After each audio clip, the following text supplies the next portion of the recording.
Smart Job, le débat et un grand entretien aujourd'hui avec le directeur général de France Travail. Feu Pôle emploi, directeur général de France Travail. Bonjour Thibaut Guilluy. Ravi de vous accueillir. Ce studio, vous le connaissez bien parce que presque tous les mois, pendant presque un an, vous êtes venu nous parler de vos engagements, de votre bataille pour l'emploi et faire se rencontrer. Et les entreprises s'engagent. L'offre et la demande et les entreprises s'engagent. C'est un sujet d'ailleurs qui vous tient très à cœur. Et le mécénat, qui est un autre sujet important. Aujourd'hui, directeur général de France Travail. On va revenir sur les annonces de Gabriel Attal lors de son discours de politique générale. Mais d'abord, un petit mot, j'allais dire presque aux chefs d'entreprise qui pilotent 55 000 collaborateurs. France Travail, c'est 55 000 femmes et hommes engagés pour réduire le nombre de demandeurs d'emploi. Comment vous pilotez cette gigantesque paquebot ? Bon, écoutez, d'abord, ça fait que 5 semaines que je suis à la tête de cette magnifique institution. D'abord, c'est un établissement qui est très bien organisé, qui est implanté dans tous les territoires. Hein. Il y a 896 agences, donc c'est très en proximité. Je pense que ce qui est important, c'est d'abord de partager le sens. Donc c'était aussi l'intérêt de passer des mois et des mois avec les équipes de France Travail, mais aussi avec tous les autres acteurs de l'insertion, de la formation et de l'emploi pour se dire, face au constat, quel est le plan d'action, quels sont les leviers qu'on va pouvoir mobiliser collectivement pour faire ça. Un mot, parce qu'il y a un travail de DRH, c'est intéressant, on parle beaucoup au DRH. Engager, ça veut dire les convaincre de créer ce portail unique, de créer des liens avec des acteurs avec lesquels ils n'avaient pas forcément l'habitude de travailler. Vous savez, moi je crois beaucoup à une phrase qu'on m'avait dit, c'est pas que les hommes n'aiment pas changer, c'est qu'ils n'aiment pas qu'on les change. Et donc je ne pense pas que c'est en tirant sur la tige qu'on fait pousser plus vite les fleurs. Et donc, ce qui est important, c'est qu'on partage un cap et des valeurs et qu'on le co-construise ensemble avec les collaborateurs et puis avec l'ensemble des acteurs. Et ensuite, qu'on soit en proximité parce que le défi de France Travail, c'est d'être au plus près des demandeurs d'emploi et de répondre à la demande de chaque demandeur d'emploi. J'ai pour habitude de dire que c'est du sur-mesure, c'est de la haute couture souvent, mais il faut pouvoir le faire pour des centaines de milliers de personnes. Et ce qui est vrai pour les demandeurs d'emploi est aussi vrai pour les entreprises. Et donc c'est d'être sur le terrain, de s'assurer que la promesse est tenue et de voir comment lever les freins, apporter les ingrédients qui vont permettre à ces 55 000 collaborateurs de rendre le meilleur service possible à l'emploi. Vous parlez aux chefs d'entreprise là, sur ce plateau et évidemment aussi aux demandeurs d'emploi. Comment vous pouvez les convaincre de la puissance de l'outil France Travail ? Parce que c'est vrai que beaucoup critiquaient Pôle emploi, compliqué, lourd, l'offre et la demande ne se rencontraient pas forcément. Et il y a encore aujourd'hui beaucoup de demandeurs d'emploi qui ne trouvent pas emploi. Et pourtant, la liste du nombre de salariés recherchés dans les entreprises est gigantesque. En quoi l'outil France Travail va être plus puissant ? Écoutez, déjà, on ne part pas de rien, loin de là, parce que ça fait quand même quelques années et on a accéléré les choses avec Jean Bassère ces derniers temps pour améliorer le service. Et d'ailleurs, ce n'est pas à nous de le dire, c'est aux demandeurs d'emploi. Ils sont 85% à se satisfaire des services et des réponses apportées par les équipes de France Travail. C'est 86% des entreprises qui plébiscitent aussi la qualité des services de France Travail. Alors, c'est quand même 14% et 15% qu'il faut aller conquérir. Chercher, ouais. Et on a encore tout un tas de marges de progrès, c'est absolument indéniable. Simplement, ce qui est important, c'est qu'aujourd'hui, par exemple, il y a plus de 70% des entreprises qui n'utilisent pas les services. C'est quand même dommage de faire autant d'heureux, c'est vrai, mais de laisser 7 entreprises sur 10 ne pas se saisir de ça. Vous allez à leur rencontre, vous leur expliquez les outils, vous envoyez de l'humain leur parler, parce que c'est vrai que les chefs d'entreprise sont souvent un peu réticents à se tourner vers Pôle emploi. D'abord, et c'est un peu l'esprit de France Travail, c'est de travailler en réseau. Et que parfois, c'est mieux qu'une entreprise parle à une autre entreprise que nous-mêmes de nos propres services.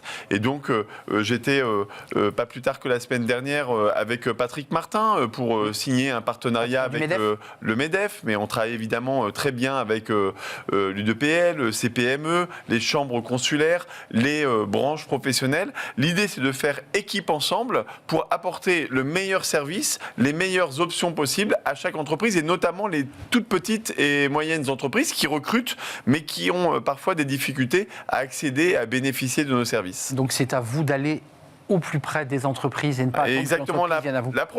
la prospection, c'est aussi une des priorités de France Travail que j'avais proposé dans le rapport. Et on est déjà en train de s'organiser dans un certain nombre de territoires pour aller prospecter, aller à la rencontre des entreprises. Pourquoi pas faire frapper à la porte dans les rues commerçantes, dans les zones d'activité, s'organiser pour qu'il n'y ait plus une seule entreprise en France qui ne sache pas d'abord qu'on est son meilleur ami RH et que nous sommes là avec les autres acteurs pour faire en sorte de recruter plus, de recruter mieux et que ce soit un bonheur à la fois pour les salariés, les candidats et pour les entreprises. Ça, c'est un punchline. France Travail, le meilleur ami RH des entreprises. C'est ça que vous dites là. Écoutez, vous savez, la formule, ça je la laisse aux médias. Moi, ce qui est important, c'est que ce soit plutôt... l'efficacité. Et qu'à la fin, à la fin, ce soit surtout les verbatims des entreprises. J'étais, il n'y a pas très longtemps, à l'invitation de Thierry Marx, qui préside... Oui. l'UMI, donc les hôteliers restaurateurs. Et vous savez, France Travail a mis en place des plans d'action spécifiques dans les métiers du bâtiment, dans les métiers du soin et dans l'hôtellerie-restauration. Ça fait 2-3 ans qu'on a amplifié un petit peu les services, qu'on a aussi appris à mieux se connaître. Et au congrès, c'était les restaurateurs eux-mêmes qui disaient, mais franchement, moi, j'avais encore une vision un peu passéiste. Surpris de la modernité. Surpris du fait que c'est pragmatique, hein. On fait des immersions, on fait des méthodes de recrutement par simulation, on finance aussi de la formation à l'embauche pour faciliter la prise d'embauche. Ça c'est nouveau quand même, Thibaut Guilluy. Il y a quand même une touch Guilluy, je ne veux pas vous comparer, on ne fait pas du benchmark, mais Jean Basser avait une autre méthode, une autre façon d'être. Vous avez décidé quand même d'entrer un peu plus dans la lumière, pas vous, mais l'institution. Alors, on a clairement en commun, et avec les 55 000 collaborateurs, et c'est pas à mettre à mon crédit, le pragmatisme. Le pragmatisme des solutions pragmatiques. Maintenant, c'est vrai que maintenant que ça marche, qu'on a trouvé des solutions qui fonctionnent, ce qui est important, c'est de le faire savoir et de faire en sorte que chaque demandeur d'emploi, on puisse lui apporter la bonne solution et chaque entreprise, évidemment, puisse se saisir de ces opportunités. France Travail sur le terrain, au contact des entreprises, et puis il y a quand même des sujets politiques. Le discours de politique générale de Gabriel Attal, il a quand même annoncé pas mal de choses. La semaine des 4 jours, un tour de vis sur l'assurance chômage et l'ASS. Alors ça, c'est intéressant parce que ce dossier, il est sur votre bureau. L'ASS, ça a été créé en 84. C'était des demandeurs d'emploi en fin de droit. 300 000 donc qui n'ont plus de droits, vont être basculés, on est bien d'accord, au RSA. Donc ça vient grossir le nombre d'allocataires RSA. Comment vous gérez cette arrivée et comment, surtout, vous les accompagnez pour leur faire reprendre le chemin du travail ? Sur cette annonce, je pense qu'il y a évidemment des discussions qui se conduisent, qui doivent se conduire entre les départements de France, hein, qui sont pour moi l'échelon avec lequel d'ailleurs on construit la réforme France Travail, parce que c'est la collectivité qui veille finalement à ce qu'on ait un dispositif de solidarité et d'accompagnement des personnes qui sont les plus éloignées de l'emploi. Celle-là donc ? De sorte que effectivement les trappes à inactivité dont parlait le Premier ministre, les phénomènes d'exclusion durable qu'on a pu observer ces 30 dernières années, on puisse y mettre fin. Et donc c'est main dans la main entre l'État, France Travail et les départements qu'on va pouvoir gagner cette bataille-là. Rien n'est calé pour l'instant. En tout cas, l'information, l'annonce a été faite. Reste maintenant à savoir comment vous les accompagnez. C'est ça le sujet. Exactement. Le principal sujet, c'est celui-ci. Parce que vous savez que vous soyez à l'ASS à 535 € par mois ou au RSA à 607 €, dans les deux cas, c'est des personnes qui se retrouvent durablement éloignées de l'emploi et en difficulté pour revenir à l'emploi. Et les difficultés, c'est que c'est pas juste de connecter à des offres d'emploi, mais souvent c'est des problèmes de formation, parfois de garde d'enfants, de mobilité, de logement et parfois même de situations personnelles ou familiales un petit peu compliquées. Et pour pouvoir affronter ça, c'est ce qu'on a commencé à faire depuis 1 an, main dans la main avec les départements.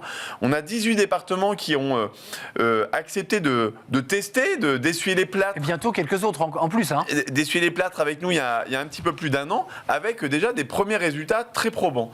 La première des choses, c'est que quand on s'organise ensemble, qu'on s'outille ensemble, là où on mettait 5 mois entre l'inscription au RSA et le premier rendez-vous avec un conseiller à France Travail, c'est passé à moins de 15 jours. Ça change tout pour la personne. Vous imaginez, il demande son allocation, il a de suite, le jour même, un rendez-vous avec aussi autre chose qui change, pas ou le conseiller de France Travail ou le travailleur social du département, mais les deux en même temps. Et donc, les deux en même temps, ça permet du coup d'apporter l'ensemble des solutions nécessaires au même moment. Sinon, on est renvoyé d'un guichet à un autre. Vous n'avez pas de logement, vous ne pouvez pas avoir de travail. Vous n'avez pas de travail, vous ne pouvez pas avoir de logement. Et donc, c'est à cette quadrature du cercle qu'il faut répondre en faisant preuve de pragmatisme et de coopération entre les départements et les acteurs de l'insertion et de l'emploi. Remettons quand même dans le contexte avec un taux de chômage qui a baissé très nettement, mais qui aujourd'hui connaît une légère réaugmentation. On est à 7,4, avec un enjeu pour vous. Il faut rappeler votre mission, Thibaut Guilluy, et ça, vous le portez bien avant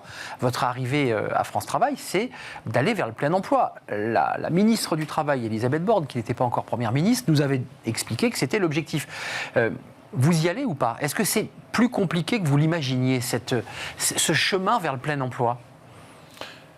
Écoutez, le plein emploi, c'est la priorité du gouvernement qui est portée depuis le départ par le président de la République. Et c'est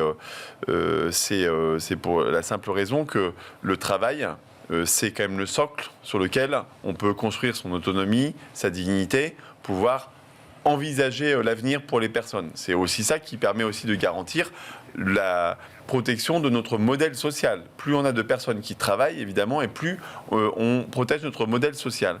Sur les 6 dernières années, on a créé près de 2 millions d'emplois. Et on en a encore créé 200 000 l'année dernière et 36 000 le trimestre dernier. Donc, pour tous les Cassandres qui sont en train de toujours parler des chiffres qui ne vont pas, moi, ce que j'observe, c'est qu'il y a 200 000 familles de plus qui ont eu accès à un emploi et qui vivent de leur travail. Qui ont eu accès à un emploi sur la dernière année. Maintenant, plus on se rapproche du plein emploi et plus effectivement l'enjeu est différent parce que la formation, le logement, la mobilité, tout ça c'est éparpillé dans tout un tas de responsabilités d'acteurs et aujourd'hui on inflige cette complexité aux demandeurs d'emploi, aux entreprises. Et bien avec France Travail, l'idée c'est finalement d'organiser un petit peu le travail en réseau pour à chaque fois, quel que soit le territoire, quelle que soit la situation de la personne, apporter la bonne solution au bon moment. Deux sujets rapidement. Un chiffre sur la smicardisation en France, ça c'est un vrai débat.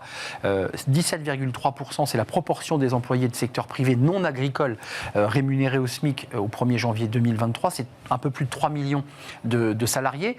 Alors vous allez me dire, moi, ma mission, c'est de faire baisser le nombre de demandeurs d'emploi, mais il y a aussi la qualité de l'emploi à laquelle on accède. C'est quelque chose qui vous traverse, qui vous interpelle, sur lequel vous avez, vous aussi, une mission ? Évidemment. En fait, d'abord, il y a une corrélation assez forte, en fait, entre le niveau de chômage et la qualité de l'emploi. On l'a bien vu, dans cette période où on a fait baisser le chômage, évidemment, et c'est quasiment de bon sens, on peut plus facilement bouger d'un emploi à l'autre. Et donc, de mettre finalement un petit peu sous tension les employeurs qui n'auraient pas compris qu'eux aussi doivent travailler sur leur attractivité. On l'a vu sur la diminution des contrats courts, on l'a vu sur la réduction du temps partiel subi. On le voit d'ailleurs aussi dans l'augmentation des conditions, des salaires ou l'adaptation des conditions de travail. Parce que, évidemment, il y a eu un mouvement avec ce choc de l'inflation qu'on a pu connaître il y a 2 ans, mais qui a été rattrapé et les salaires ont progressé plus rapidement. Et d'ailleurs, là, le président du MEDEF a annoncé déjà que aussi en 2024, ça allait se prolonger et qu'il y avait une anticipation d'une augmentation des salaires supérieure à l'inflation. Un peu plus faible, on avait annoncé 4, ça sera 3,6 en moyenne d'augmentation. Juste un mot avant de nous quitter quand même, parce qu'il y a un autre sujet, et celui-ci avait suscité la polémique. Certains partis politiques étaient montés au créneau sur ce fameux stage des allocataires du RSA. Alors on en est où exactement sur cette idée intéressante d'embarquer un allocataire qui auparavant ne faisait pas grand-chose et de le mettre dans une entreprise, une institution. Les 15 heures. Les fameuses 15 heures. On en est où concrètement ? En fait, c'est presque la philosophie du projet que porte le gouvernement et qu'a voulu le président de la République avec France Travail. D'abord, je pense que c'est de reposer finalement le contrat. Le système de protection, donnant. le meilleur système de protection contre le chômage, c'est de permettre aux gens de retrouver le plus vite possible un travail. Qu'il y ait un filet de sécurité financier. Le temps qu'on retrouve un emploi, c'est une chose. Mais ça n'est pas un droit à une indemnisation, c'est d'abord la possibilité d'avoir un accompagnement. J'ai compris la philosophie. Concrètement, aujourd'hui, est-ce que les entreprises disent banco, on accueille des allocataires du RSA pour leur donner ces 15 heures? Eh bien, de plus en plus, il en faut plus. Pour pouvoir faire ces 15 heures, parce que vous savez, c'est des immersions d'entreprise, c'est des stages, c'est de la formation pour apprendre un métier, c'est une remise à niveau si nécessaire, passer un permis de conduire, parfois aussi prendre le temps de lever des difficultés de mobilité ou de garde d'enfants. Tout ce qui va faire que chaque jour qui passe soit consacré à pouvoir se rapprocher ou améliorer ses chances de retrouver un emploi. Mais pour ça, ça suppose effectivement que les entreprises s'engagent. Et on les sent assez réticentes, pour être honnête. Alors, moi, c'est pas ce que je constate. C'est pas ce que je constate, même si, de la même manière qu'il y a un choc de l'accompagnement, il faut un choc de mobilisation des entreprises. Pour qu'il y ait ce choc de mobilisation, il faut quand même qu'on leur facilite la vie et que d'abord on leur améliore les services, qu'on soit au rendez-vous et que France Travail et ses partenaires et son réseau soient impeccables pour pouvoir mieux répondre au sourcing des candidats, à l'accompagnement des entreprises. En revanche, le chemin de l'emploi se fait à deux. Un candidat, une entreprise. Et ça, il ne faut pas l'oublier, l'entreprise a aussi son chemin à faire. Donc on l'outille, je pense par exemple à l'immersion professionnelle. On en a fait 220 000 l'année dernière. Ça augmente considérablement les chances de retrouver un emploi. Mais 220 000, ce n'est pas assez. Il faut qu'on passe à 300 000, 400 000, 500 000, peut-être pourquoi pas 1 million. Donner la possibilité, un jour, une semaine, un mois, de se rendre compte. Vous cherchez quelqu'un, vous êtes boulanger, vous cherchez quelqu'un ou dans peu importe l'entreprise, eh bien testez-vous, j'ai envie de dire, entre le candidat et souvent ça marche. C'est concret, c'est simple. Et il faut le déployer fortement. Évidemment, pour ça, ça suppose aussi que les entreprises ouvrent leurs portes. Plus on se rapproche du plein emploi, plus on ne peut plus se contenter des stéréotypes et du recrutement sur CV. Il faut ouvrir les chakras et s'ouvrir à tous les talents. Merci Thibaut Guilluy de nous avoir rendu visite dans un emploi du temps chargé, parce que ça fait 5 semaines que vous êtes à la tête de France Travail. Et c'est vrai que la mission est copieuse. Vous êtes évidemment à Paris et beaucoup sur le terrain, parce que je constate que vous avez gardé ce rythme d'aller à la rencontre des collaborateurs, des managers et de tous les cadres de France Travail. Merci de nous avoir rendu visite. On termine notre émission avec Fenêtre sur l'emploi et j'accueille mon invité.